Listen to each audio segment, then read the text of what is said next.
Hello friends, in this video lecture we will be discussing basic mechanisms involved in the process of inflammation and healing, or we can say repair. So first of all, let's come to the contents that we are going to discuss today. The first one is definition and etiology, signs of inflammation, types of inflammation, all the aspects of acute inflammation, mechanism of acute inflammation that also includes vascular events as well as the cellular events. So let's begin with our chapter. First of all, what is the definition of inflammation, or what is inflammation? Inflammation is defined as the local response of living tissues to injury due to any agent. Now what does that mean? It means जब भी कोई tissue किसी injurious agent, चाहे वो physical हो, chemical हो या biological हो, के कांटेक्ट में आता है, देन सबसे पहले वो कैसे रिएक्ट करता है after that injury. Friends, you should know that inflammation is a very basic process. If anything, I say anything, injures our tissue or vascular connective tissue will respond to that injury through the inflammation. Those tissues which are of vascular nature show inflammation. If any tissue is injured in the body, then there will be definitely inflammation. But ये inflammation होती क्या है, इसका purpose क्या है, what is the purpose of inflammation, why tissue undergoes the inflammatory response. Friends, it is very beneficial because when a tissue is injured, inflammation is a building up or defense response against that cause of injury. Like if microbes have attacked the tissue of your hand, inflammation will bring more blood to that area, more plasma proteins to that area, and more leukocytes, just to remove the cause of injury, to neutralize the cause of injury, to wall off the cause of injury, and to pave the way of repair. And this is the most important thing, to bring defense mechanism at the focus of injury by dilating the blood vessels, by making the entry of WBCs easily, and to remove the injured or necrotic cells. Now let's understand the etiology, or the causes of inflammation. The causes of inflammation are many and varied. They are divided into two types: exogenous causes and endogenous causes. Exogenous causes are the causes that are external or are outside the body that causes the inflammation, or that are responsible for the inflammation.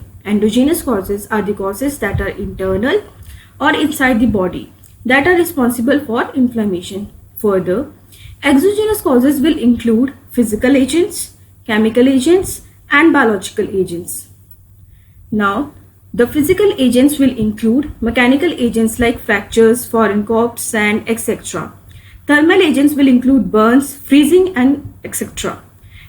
Freezing, in this case, injury will occur if person comes in contact with extremely high or low temperature, like in burns and freezing. In physical agent, next is chemical agents. Chemical agents will include toxic gases, acids, base, etc. If a person comes in contact with any one of them, then she can show signs of inflammation. Next is biological agents. Biological agents will include or cover all the bacteria, viruses, parasites, etc. Now, coming up next is endogenous causes or internal causes, that is causes of inflammation from inside the body. Endogenous causes will include circulation disorders, for example, thrombosis, that is the presence of thrombus or clot in the artery or vein. Infarction, hemorrhage. Infarction is the area where there is reduced supply of blood. Last is metabolic products. Metabolic products like uric acid and urea can cause any signs of inflammation. See, after discussing the causes of inflammation, now let's have a look at the clinical signs of inflammation. Celsus in the 1st century AD named the famous 4 cardinal signs of inflammation as rubor, tumor, calor, and dolor. Rubor means redness. That means जब भी कोई injury होती है, then सबसे पहले you can see the redness on that area, that is due to arteriolar dilation. The second clinical sign of inflammation is tumor, which is the basic sign. The injured area can get swollen up due to excessive escape of liquid due to permeability. Calor is the third clinical sign of inflammation. Calor means after getting injured, जो area है उसमें heat sensation feel हो सकती है due to increased supply of blood. Now last clinical sign of inflammation is dolor, जिसका मतलब है pain. Pain at the injured area is the ultimate sign that a person has got injury due to swelling and irritation at the nerve ending. To these, fifth sign, functionaliza or loss of function was later added by Vicho. That means loss of function. जो necrotic cells है उनकी functioning जो है बिल्कुल खत्म हो जाएगी. Now let's discuss the types of inflammation. Students, there are two types of inflammation. First is acute and second is chronic.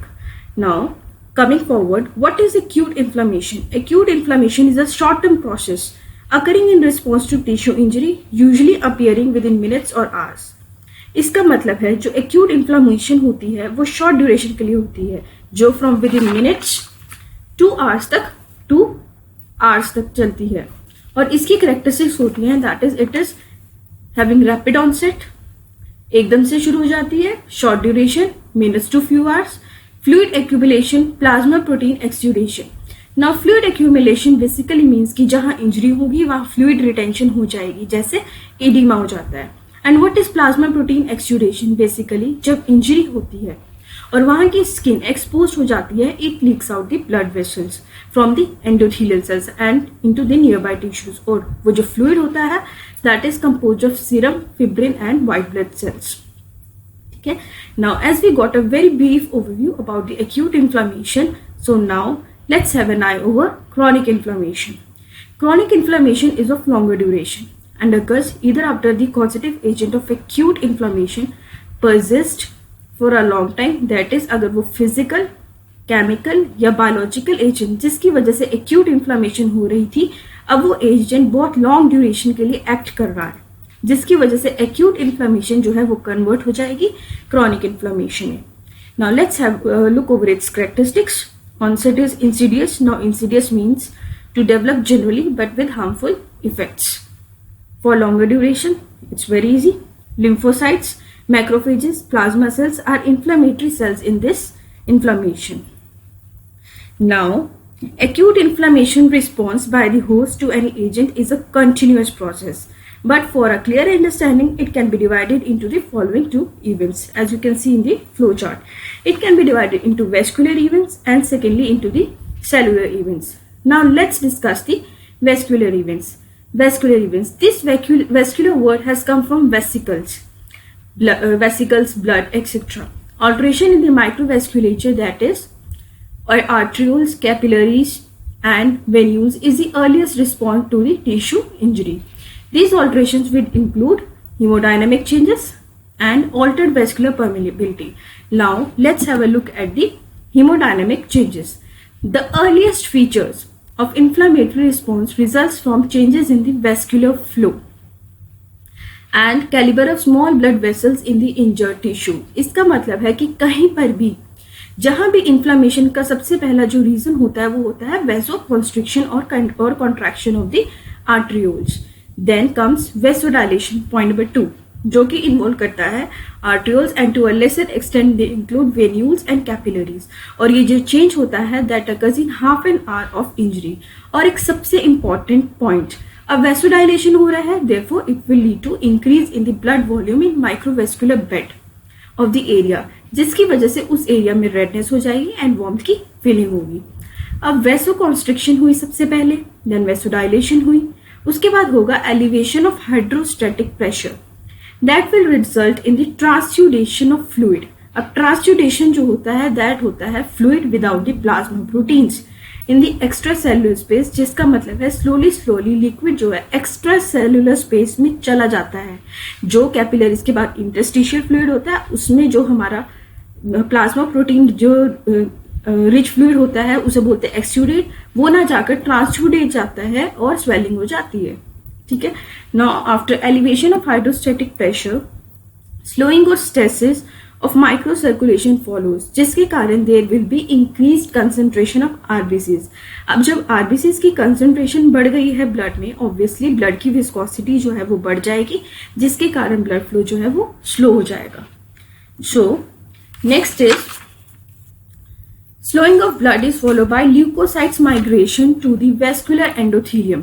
जो leukocytes हैं they will stick to the vascular endothelium and then what they will do, they will migrate through the gaps between the endothelial cells into the extravascular space जिसे हम बोलते हैं immigration. Now, to explain the features of hemodynamic changes in inflammation, they are best demonstrated by the Lewis experiment. Now, what did the Lewis do? Lewis induced the changes in the skin of the inner aspect of forearm by firm stroking with a blunt point. And उसके बाद जो reaction होता है उसे बोलते हैं triple response or red line response that consists of red line, flare and wheal. अब red line कब appear होती है? As soon as stroking the arm was done due to the local vasodilation of the capillaries and venules. Flare results from vasodilation of adjacent arterioles. Whealing is the swelling or edema of the surrounding skin due to transudation, यानी कि movement of fluid into the extracellular space. So, these were the vascular events that covered hemodynamic changes, that is changes in the blood. And now let's study about the altered vascular permeability. So to know it, first of all, you should understand some basic terms. The appearance of inflammatory edema due to increased vascular permeability of the microvascular bed is explained on the basis of Starling's hypothesis. In normal circumstances, the fluid balance is maintained by two opposite set of forces. Okay? But first of all, as I said, a word edema, you should know about what is edema. See students, edema is the OEDEMA, edema is the retention of fluid जो leak out होता है due to shrinkage of the endothelial cells from the capillaries in case of inflammation, and this fluid is rich in plasma proteins. In normal circumstances, the fluid balance is maintained by two opposite sets of forces.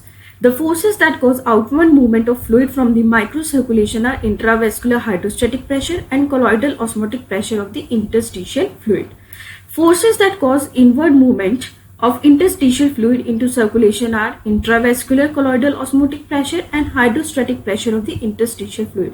अब इन points को simple language में अगर मैं explain करूँ तो we can say that in the first point what is given is hydrostatic pressure जो capillaries में होता है वो fluid को बाहर push करता है interstitial fluid में.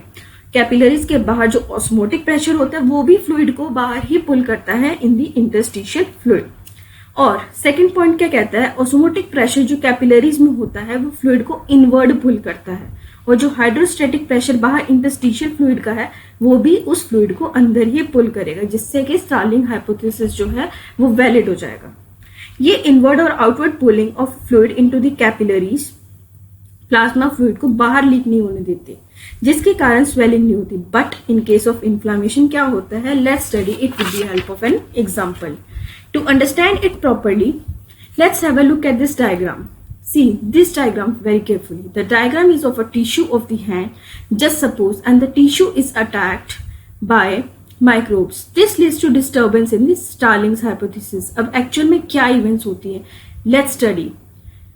The left side of the figure represents the arteriolar side of the capillaries and the right hand side is the venous side of the capillary. In short, left hand side में क्या है arteriole and right hand side में क्या है venule. Normally what happens is when blood is moving through arteriolar circulation, blood enters into the circulation with a pressure of 35 mm mercury, and you can see it easily, that is marked with the blue line, and the pressure is called hydrostatic pressure, but osmotic pressure is 28 mm Hg and it remains stable throughout the microcirculation. I repeat, osmotic pressure remains stable, that is 28 mm Hg throughout the microcirculation. It means when blood enters a capillary, hydrostatic pressure is more, but osmotic pressure is less. But as we move from the arteriolar side to the venous side, there is a drop in the pressure. But अब ये जो drop होता है ये क्यों आता है? Listen it. It's because venous side of the capillary is broad. You can see it in the diagram. The diameter is more. There is less resistance to the flow of blood. On the left hand side, greater hydrostatic pressure is pushing the fluid outwards, as explained in the Starling hypothesis. In normal circulation, the osmotic pressure is pushing this fluid inwards, and this creates a balance and is in favor of Starling hypothesis. There is no leakage and hence no swelling. But now, let's understand that at the time of injury, what happens? At the time of injury, students, there are two types of cells which you should know. Parenchymal cells, that are specialized cells that perform a particular function like neurons in the brain, and hepatocytes in the liver. And other type of cells are stromal cells. These cells are the supporting cells of the parenchymal cells like glial cells in the brain. When a tissue is injured, whatever may be the cause of injury, parenchymal cells जो हैं, they will start producing leukotrienes, prostaglandins. These leukotrienes and prostaglandins are what? These are the chemical mediators of inflammation. यानी कि वो chemicals जो inflammation को start करवाते हैं. Then comes the mast cells. Similarly, when mast cells are injured, they will start releasing platelet activating factor, leukotrienes, interleukins, and tumor necrosis factor, etc. Just remember, what are mast cells? Mast cells are the most sensitive cells. और उसी time जैसे ही injury होगी, many complements will come from blood and will get converted into the metabolites that will release chemical mediators of inflammation. Okay. Now, as soon as injury occurs, these released chemical mediators, ये जो histamine leak हुआ, leukotriene, parenchymal और stromal cells में से जो निकलते हैं, वो जाके बाइंड करेंगे किस पे? स्मूथ मसल्स जो आर्ट्रियोलर साइड पे लेफ्ट साइड में जो बने हुए हैं, ये जो स्मूथ मसल्स हैं as shown in the diagram. And then what happens is, ये जो स्मूथ मसल्स हैं दे विल गेट रिलैक्स्ड, जिसके कारण ब्लड जो है लार्ज क्वांटिटी में एंटर होगा into the capillaries, and as we say, inflammation causes more bringing of the blood at the focus or at the site of injury. Then हमारी जो left side पर जो हाइड्रोस्टैटिक प्रेशर है वो suppose 35 mm से 65 mm जो है mercury rise कर गया है. Just see the zigzag black color line as I have marked in the figure. So what happens is, hydrostatic pressure इतना ज्यादा हो जाता है कि जो एंडोथीलियल सेल्स हैं वो श्रिंक हो जाएंगे एंड उनकी परमिबिलिटी इंक्रीज हो जाएगी, जिसकी वजह से जो हमारा प्लाज्मा रिच फ्लूइड है वो बाहर एकदम से इंटरस्टिशियल फ्लूइड में आ जाएगा और कैविटीज में इकट्ठा हो जाएगा, जिससे हो जाएगा इडीमा और we can say swelling. Okay, so I hope you have understand this figure और understood this figure very well. Now comes, normally you can see whatever little fluid is left in the interstitial compartment is drained by the lymphatics and thus no edema results. As I said, hydrostatic pressure जो fluid है उसको बाहर की तरफ push करेगा और जो colloidal osmotic pressure है वो inwards pull करेगा in the normal cases. But at the time of injury what happens is, जो प्लाज्मा रिच फ्लूइड है वो बाहर लीक हो जाएगा क्योंकि हाइड्रोस्टैटिक प्रेशर इतना बढ़ जाएगा कि वो वापस अंदर कैपिलरीज के बीच में नहीं आ पाएगा, क्योंकि ऑस्मोटिक प्रेशर उतना ही रहेगा बट हाइड्रोस्टैटिक प्रेशर जो है वो इंक्रीज कर जाएगा और उसे हम बोलते हैं exudate, that is rich in the plasma fluid, क्योंकि एंडोथेलियल सेल्स श्रिंक हो जाएंगे और प्लाज्मा जो प्रोटीन रिच फ्लूइड है वो बाहर निकल जाएगा. Now comes the cellular events. As we have discussed, the vascular events, that leaking plasma protein disturbs the axial flow, therefore blood viscosity increases. Due to the increase in the blood viscosity, जो blood का flow होता है वो slow हो जाता है, that is called the stasis of blood. और RBCs जो हैं they concentrate at the center and they force leukocytes at the periphery of the vessel. So acute inflammation का basic काम है, let's understand it with the help of this figure. This figure will make you understand very easily. So acute inflammation का basic काम है to recruit leukocytes at the site of infection. You can see the two leukocytes. These are neutrophil and monocytes. Neutrophil and monocytes are the key leukocytes that are recruited and are capable of phagocytosis. Neutrophils are first recruited and monocytes take some hours for the recruitment. So leukocytes recruitment to the site of wall involves series of steps. Let's understand with this figure. When blood flow slows down, leukocytes are pushed to the periphery and moves along in close association to the endothelial cells. This process is called margination. See this line, see this flow chart. The central stream of cells widen the periphery plasma zone becomes narrow because of loss of plasma by exudation that causes the margination. Now, pro-inflammatory cytokines like interleukins and tumor necrosis factor are released by macrophages that causes the endothelial cells and leukocytes to cause expression of adhesion molecules on the endothelium. Please see this figure very carefully. इसका मतलब है जो हमारे macrophages हैं वो pro inflammatory cytokines like molecules release करेंगे जो endothelial cells को एडहेशन मॉलिक्यूल्स यानी कि जो उसके साथ बाइंड करने में हेल्प करेंगे, ऐसे मॉलिक्यूल्स एक्सप्रेस करने के लिए फोर्स करेंगे. एंड ल्यूकोसाइट्स पर भी, मतलब कि एंडोथेलियल सेल्स पर भी एडेशन मॉलिक्यूल्स आएंगे और ल्यूकोसाइट्स पर भी. Adhesion molecules on the endothelium are called selectins and on the leukocytes are called Cieli-Lewis proteins. Please see this diagram. So these proteins will bind with selectins. Leukocytes जो है वो tumble करेंगे along the endothelium. That process is called the rolling.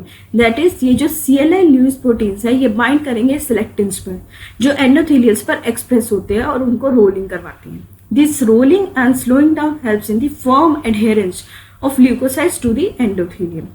This adherence is accomplished by binding of surface proteins on leukocytes called integrins to adhesion molecules on endothelium called VCAM or vascular cell adhesion molecules. Expression of VCAM on endothelium is induced by cytokines like interleukin and tumor necrosis factor alpha. See, to make it simple, endothelium पर adhesion molecules जो है selectin होंगे और leukocytes पर जो adhesion proteins होंगे वो होंगे CLL ल्यूइस प्रोटीन्स. ये दोनों ल्यूकोसाइट को सेल मेम्ब्रेन पर बाइंड कराएंगे और एडहेयर कराएंगे और उनकी स्लोली टम्बलिंग करवाएंगे जिसे हम रोलिंग भी कह सकते हैं. और ये जो एडहेरेंस होगी ल्यूकोसाइट्स और एंडोथेलियल सेल मेम्ब्रेन की, that will be completed by binding of surface proteins on leukocytes called integrins और जो एंडोथेलियम पर होगी that is called VCAM. Now again transmigration of adhering leukocytes through endothelial gaps to extravascular space, and this process is called diapedesis. That is called diapedesis, that is induced by chemokines. Once in extravascular fluid, leukocytes migrate to the site of inflammation along a concentration gradient called chemotaxis. Chemotaxis is induced by chemokines. Examples are IL-8, leukotriene B4. Neutrophils as we said are recruited first, so वो site of inflammation पर first 6 to 24 hours रहेंगे and monocytes for 24 to 48 hours. And after this recruitment neutrophils and monocytes recognise microbes and kill them by a process called phagocytosis. You can see this figure very carefully.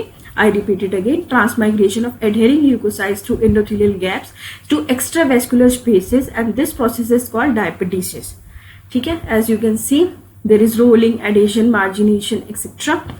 and ये जो हमारा once in extravascular spaces leukocyte migrate करेंगे site of inflammation में along a concentration gradient जिसे हम बोलते हैं chemotaxis, that is introduced by the chemokines. और वो chemokines कौन से हैं? IL-8, leukotriene B4, complement C5a. See, you have to learn these terms. Now last come is phagocytosis. Now what is phagocytosis? Phagocytosis is defined as the process of engulfment of solid particulate material by the cells, or we can say cell eating. That means to eat the solid material by cells, and the cells which perform these functions are phagocytes. Now there are two main types of cells. Polymorphonuclear neutrophils जो as discussed earlier सबसे पहले appear होते हैं at the time of inflammation, and circulating monocytes and fixed tissue mononuclear phagocytes that are called as macrophages. The process of phagocytosis is same for both polymorphs and macrophages, and they involve the 4 basic steps. Now let's see it with the figure. Recognition and attachment of the particle. Number 2, engulfment with formation of phagocytic vesicle. Third is degranulation stage, and the fourth one is the killing and degradation stage. Now let's understand the first step. See this figure very carefully. It says recognition and attachment of particles. Students, phagocytosis is initiated by the expression of surface receptors on macrophages which recognize the microorganisms. You can see those receptors are Mannose receptor. On the left hand side in the figure it is made Mannose receptor and Scavenger receptor. The process of phagocytosis is further enhanced when the microorganisms are coated with specific proteins, opsonins, from the serum, or they get opsonized, that is they get covered with the proteins, with the specific proteins. Now what does this mean? It means phagocytosis, cell eating तब शुरू होगी जब जो macrophages हैं उनके surface के जो receptors हैं वो एक्टिवेट होंगे, और जिन माइक्रो को डाइजेस्ट करना है वो स्पेसिफिक प्रोटीन्स जो ऑप्सोनिन्स हैं होते हैं उनसे उनकी कवरिंग हो जाएगी. अब ऑप्सोनिन्स का काम क्या है? Opsonin helps in establishing a bond between bacteria and the cell membrane of the phagocytic cell to make the target easily available. So let's study about this opsonins. The main opsonins present in the serum and their corresponding receptors on the surface of phagocytic cells are as under. ठीक है, IgG opsonin, Fc fragment of the immunoglobulin G. It is naturally occurring antibody in the serum that coats the bacteria while जो polymorpho neutrophils हैं possess receptors for the same. Number 2 is C3b opsonine, fragment of complement. It is generated by the activation of complement pathway. Lectins, carbohydrate binding proteins in the plasma which bind to the bacterial cell wall. Now, next step is the engulfment. The opsonized particle is ready to be engulfed. ठीक है, formation of cytoplasmic pseudopods around the particle, enveloping the phagocytic vacuole. Eventually, the plasma breaks from the cell surface and the lysosomes of the cell fuse with the phagocytic vacuole. That will lead to the formation of phagosomes. अब इसे easy language में समझने के लिए, the opsonized particle bound to the surface of phagocyte is ready to be engulfed. ठीक है, और ये process होगा कैसे? It will be accomplished by the formation of cytoplasmic pseudopods around the particle due to activation of actin filaments beneath the cell wall, enveloping it in the phagocytic vacuole. जो macrophages हैं वो अपने cytoplasmic pseudopods means falls and the pods means hands. Macrophages अपने false hands से micro organism को engulf करेंगे and trap करेंगे, उनको envelop करेंगे in the phagocytic vacuole, and you can see it in the figure. See this figure, these are pseudopods made over here and they are engulfing the microorganism. The third and the fourth step, that is the last step, is killing or degradation. Last steps comprise of killing and degradation of microorganism to dispose it of, justifying the function of phagocytes as scavenger cells. Then these microorganisms, after being killed by the antibacterial substances, are degraded by the hydrolytic enzymes. So friends, I hope you will find this video lecture very useful. All the best.